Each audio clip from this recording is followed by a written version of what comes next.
this lesson, we are going to study sequences and infinite series of real valued functions, their convergence. Convergence means we will discuss about two types of convergence. One is pointwise convergence and then uniform convergence. Before going to define pointwise convergence and uniform convergence, we define sequence of real valued functions. Suppose f(n) is a real valued function defined on aggregate S of r for each n belongs to n. Then the set f1, f2, etc. f(n) is called sequence of real valued functions on S. It is denoted by sequence set f(n) such that S2 or n belongs to n, or simply sequence f(n). How you define a real valued function with example? Let us see. Suppose you define f(n)x is equal to x power n for every x belongs to 0, 1. So, the terms of this sequence are f1x, f2x, etc. f(n)x, that is x, x square, x cube and so on. Now, how you define series of functions? Series means we add all the terms f1 plus f2 plus and so on plus fn and so on, which is denoted by sigma n is equal to 1 to infinity fnx. This is called series of real valued functions defined on E. For example, if you define fnx is equal to cos nx by n square, what is the sigma fnx? f1x plus f2x so on fnx. No? So, that is nothing but in place of n we keep 1. So, it is cos x plus cos 2x by 2 square plus cos 3x by 3 square and so on. That means function sequence is of the form f1x, f2x, etc., fnx and so on. Function series means we are adding all these terms. Now, what is Snx? Snx is a partial sum sequence of the infinite series sigma n equal to 1 to infinity fnx, that is f1x plus f2x plus f3x and so on fnx. For example, if you take the series 1 plus x square plus x cube and so on x power n, when x less than 1, this is a geometric series with common ratio less than 1, it converges to 1 by 1 minus x. That means the value of sigma n equal to 0 to infinity x power n is 1 by 1 minus x. We define, suppose S is an aggregate and fn from S to R be a function for every n belongs to n. We say that the sequence of functions fn converges pointwise at x equal to a real number f of a belongs to R if for each epsilon greater than 0 there exists a positive integer n naught such that mod fn a minus f of a is less than epsilon for all n greater than or equal to n naught.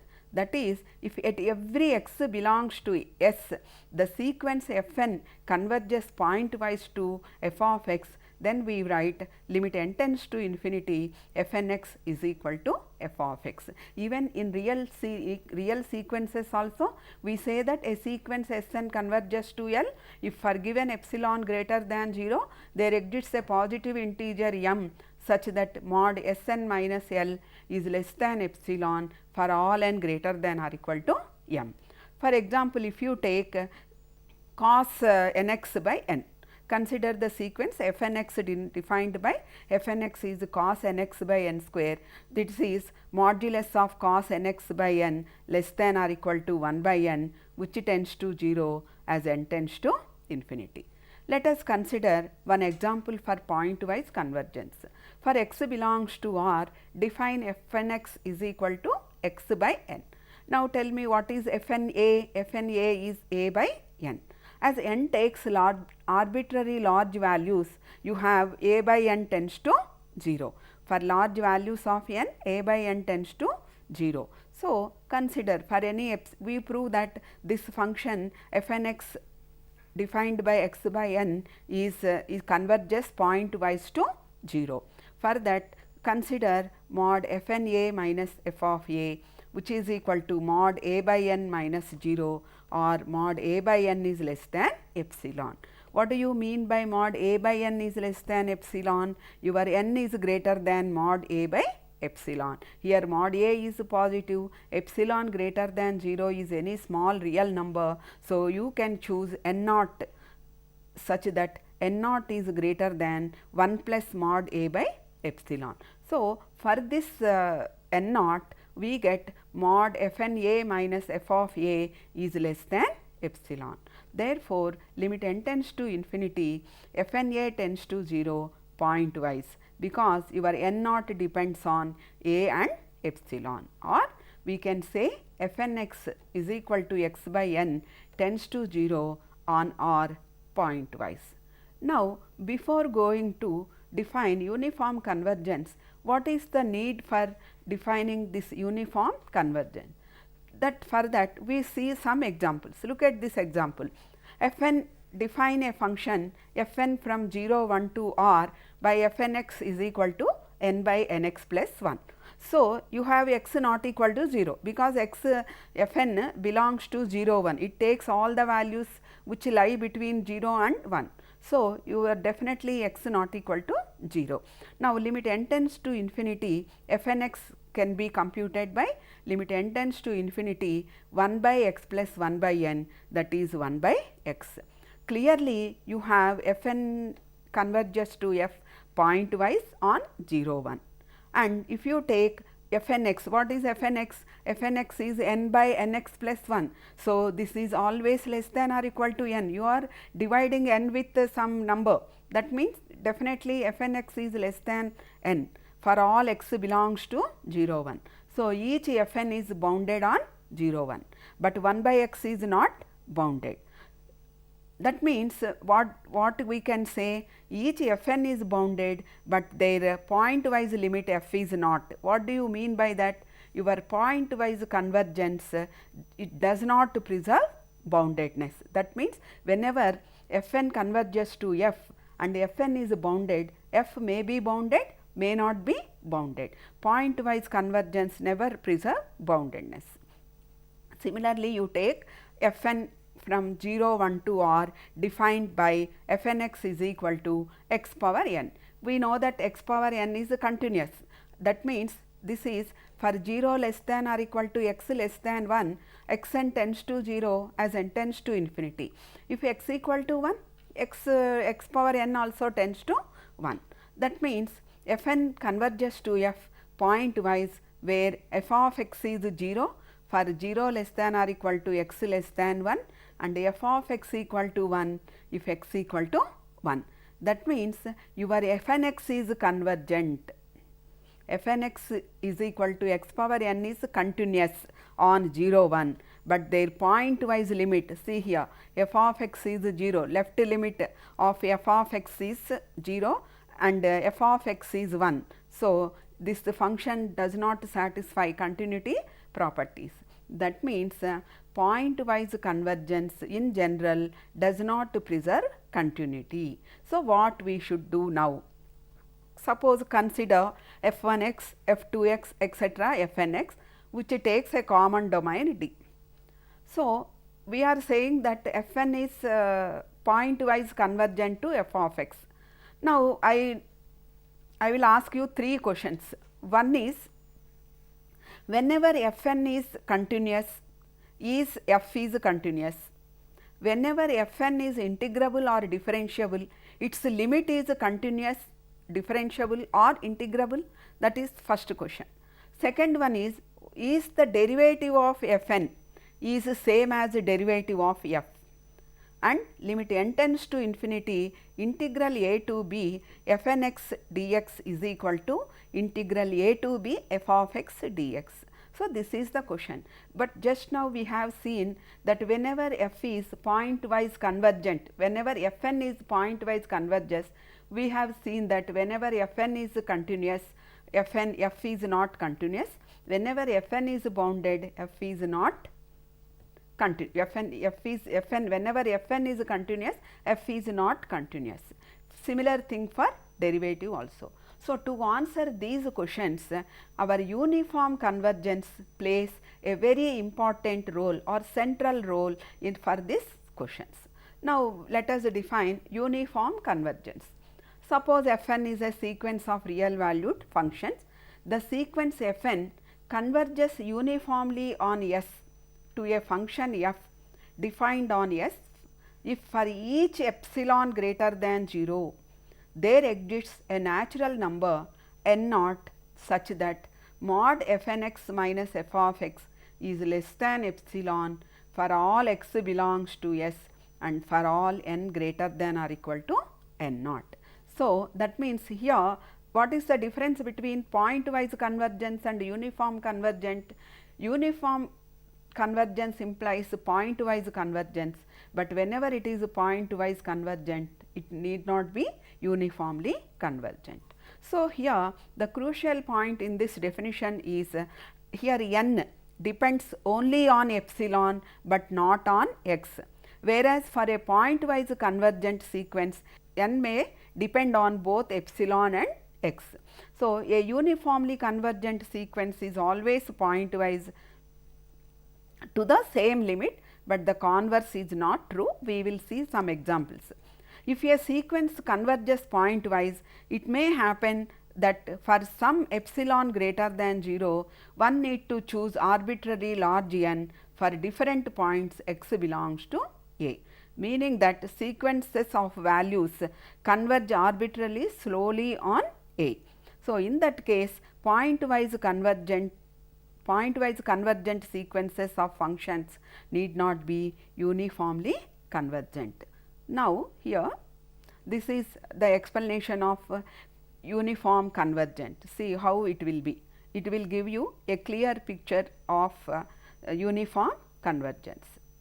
Now, I told you a pointwise convergence need not imply uniform convergence, but there are cases when pointwise convergence leads to uniform convergent. So, when it happens, whenever your aggregate is finite, if S is finite, then the pointwise convergent is equal to uniform convergence. Generally, in continuous functions also we have seen every uniformly continuous function is continuous, but a continuous function need not be uniformly continuous, but a continuous function defined on closed interval a b, that is finite set. Any continuous function on closed interval a b is uniformly continuous. Here likewise, here also whenever the domain is finite, S is finite, then the pointwise convergence is equal to uniform convergence. Proof is very simple. Let f n x be pointwise convergent to f of x on finite set b1, b2, etc., bm. So, write the definition of pointwise convergence. That means, for given epsilon greater than 0, there exists n k belongs to n such that mod f n b k minus f of b k is less than epsilon for all n greater than or equal to n k. That means, you take n naught is this happens for n is equal to 1, 2, 3 up to greater than n k. That is, choose n naught such that maximum of n 1, n 2, etc., n m. Then we have, for given this epsilon greater than 0, there exists n naught belongs to n such that mod f n b k minus f of b k is less than epsilon for all n greater than or equal to n naught. Therefore, f n x converges uniformly. On a finite set, every pointwise convergent sequence is also uniformly convergent. Let us see one example on finite set. Suppose if I take A as the set minus 5 comma 5. Let f n be a sequence of functions on A defined by f n x is equal to 2 x n plus minus 1 whole power n x square by n. Then definitely f n converges uniformly to f of x is equal to 2 x. First you compute the limit n tends to infinity f n x. What is limit n tends to infinity f n x? You see here, this is 2 x you split the fraction, you get 2x plus minus 1 whole square into x square by n. As n tends to infinity, this will become 2x. That means Fn converges pointwise to f of x is equal to 2x. So, to prove the convergence is uniform, consider mod Fnx minus f of x. Consider mod Fnx minus f of x, that is 2xn plus minus 1 whole power n into x square by n minus 2x. That means, here this 2x will get cancelled. You will be getting modulus of minus 1 whole power n x square by n, or this is mod x square by n, which is less than, because your domain is minus 5 comma 5. So, your x square is less than 5 square by n. So, when now you tell me what is mod Fnx minus f of x is less than epsilon, if and only if 5 square by k is less than epsilon. So, you choose k such that mod Fnx minus f of x is less than or equal to 5 square by n is less than or equal to 5 square by k. So, you choose k such that 5 square by k is less than epsilon. That means, you have mod Fnx minus f of x is less than epsilon, means Fnx minus f of x converges, or Fnx converges to f of x uniformly on A. Suppose if I do not take A as minus 5 comma 5, here itself, suppose if I get x square by n only, unless you know the nature of x, we cannot say. So, if A is not finite, then this pointwise convergence need not imply uniform convergent. Now, let us see what is there any relation. I told you before that only we started with one question. Whenever Fn all the sequences Fn are continuous, is its limit function f is continuous. So, the answer is whenever Fn converges uniformly, if all the sequence Fnx converges uniformly, then its limit function f also continuous. See here, that is the relation between uniform convergence and continuity. Suppose S is any aggregate and Fn is a function from S to R, f is also defined on S. These two are two functions, and Fnx converges to f of x uniformly on S, and x naught belongs to S. If Fn is continuous at x naught, then f of x is also continuous at x naught. You focus on two things, what is given and what you have to prove. You will get how to prove. What is given here, Fnx converges to f of x uniformly, and whenever Fn is continuous, we prove that f of x is also continuous.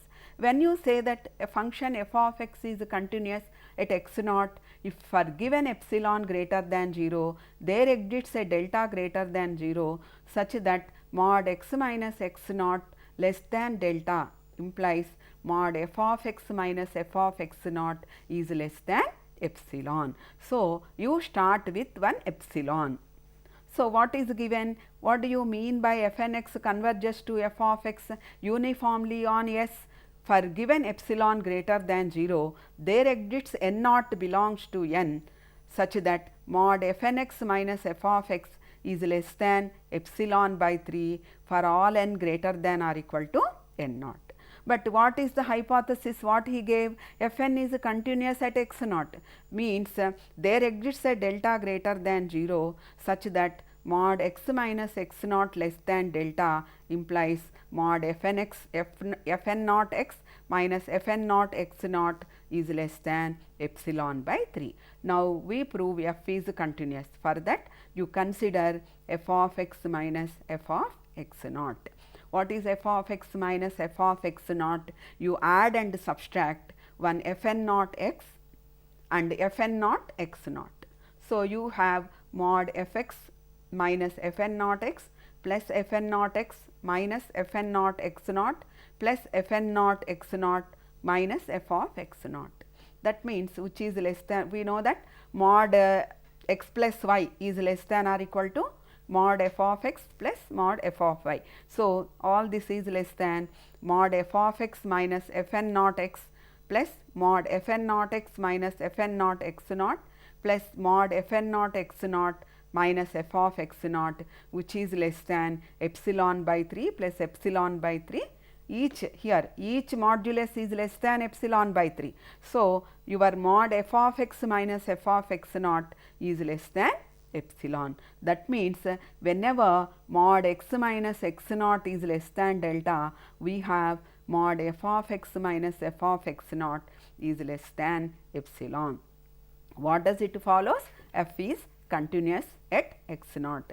This is possible only because of f n converges uniformly. So, if f n converges to f pointwise, then pointwise convergence will never preserve continuity. And also one more result, you see, let S is a subset of R and f n is a function from S to R, and for every n belongs to n, and f from S to R be a function. And consider m n. What is m n? Is the least upper bound, that is supremum. M n is the supremum of mod f n x minus f of x for every x belongs to S. Then f n converges to f uniformly if and only if m n tends to 0 as n tends to infinity. So, here every time no need to find a pointwise limit and finding epsilon and delta. What we will do? We take m n is equal to supremum of mod f n x minus f of x for every x belongs to S. Now, f n converges to f uniformly if and only if m n tends to 0 as n tends to infinity. Now, let us see one example. Now, f n x is equal to x square by, consider f n x is equal to x square by n plus x on S, where S is the closed interval 0 comma a, where a is any constant and for n belongs to n. If f of x is x, that means for large values of n, you have x square by n tends to 0. So, we have f of x is x means we have f n x converges to f of x pointwise on S. So, we have what is m n? M n is the supremum of mod f n x minus f of x. So, find mod f n x minus f of x, that means you get only x square by n. Now, that is nothing but supremum is nothing but a square by n, because here maximum value is a. So, supremum is a square by n. So, limit n tends to infinity, m n tends to 0. So, f n x converges to f of x uniformly. So, in this lesson we have learnt about pointwise convergence and uniform convergence. We say that the function f is to be convergent pointwise if limit n if for given epsilon greater than 0, there exists n naught belongs to n, such that for every n greater than or equal to n naught, mod f n a minus f of a is less than epsilon. And what is the uniform convergence? In the uniform convergence, n does not depend on both the points x and delta. Here pointwise convergence means it depends on the point. So, and we have seen the properties of uniform convergence. So, we have seen that whenever a function converges pointwise, then pointwise convergence functions does not preserve boundedness, and uniform convergence only will preserve boundedness and convergence, continuity also. So, here we have learned, in this lesson we have learned every f n is a sequence of uniformly convergent functions and f n converges to f uniformly, then whenever f n is continuous, f is also continuous. We will talk about infinite series. What is infinite series? Sigma n is equal to 1 to infinity, f n x is equal to f 1 x plus f 2 x and so on f n x. That means you have sigma n is equal to 1 to infinity f n x. When do you say that the infinite series converges? If it is nth partial sum sequence converges. That means your S n x is sigma n is equal to 1 to infinity f n x converges. So, in this lecture we have learned about pointwise convergence and uniform convergence. For that we defined sequence of real valued functions and series of real valued functions. What is a sequence of real valued functions? To here f1, f2 etc. These are all sequences, these are all functions. So, the sequence of functions is f1, f2 etc. fn, and infinite series is given by sigma n is equal to 1 to infinity f n x. Now, coming to pointwise convergence, if S is any aggregate and f n is a function from S to R, then we say that the function f n converges pointwise at x equal to a, and a real number f of a belongs to R if and only if for epsilon greater than 0 there exists n naught belongs to n, such that for every n greater than or equal to n naught, mod f n a minus f of a is less than epsilon. That means whenever f n converges to f of a pointwise, then we write, or f n sequence converges pointwise to f, then we write limit n tends to infinity f n x is equal to f of x. So, we can consider the examples like f n x is equal to x by n and cos n x by n square or sin n x by n power p. We can give examples. Next one, see here, suppose if you take any function f n x is equal to n by n x plus 1, we know that it converges pointwise and f n x is less than or equal to n for all n. So, pointwise convergence does not preserve the boundedness of a function. And also we have seen that with the example of continuous functions, if f n x is equal to x power n, it converges pointwise, but its limit function f of x is 0 for 0 less than or equal to x less than 1, and f of x is equal to 1 if x equal to 1, then even though f n is continuous, its limit function f is not continuous. So, that is the reason we have defined the uniform convergence, and we concluded that always uniform convergence implies pointwise convergence, but converse need not be true. Why? Because here in the uniform for pointwise convergence, n depends both on the points epsilon and x.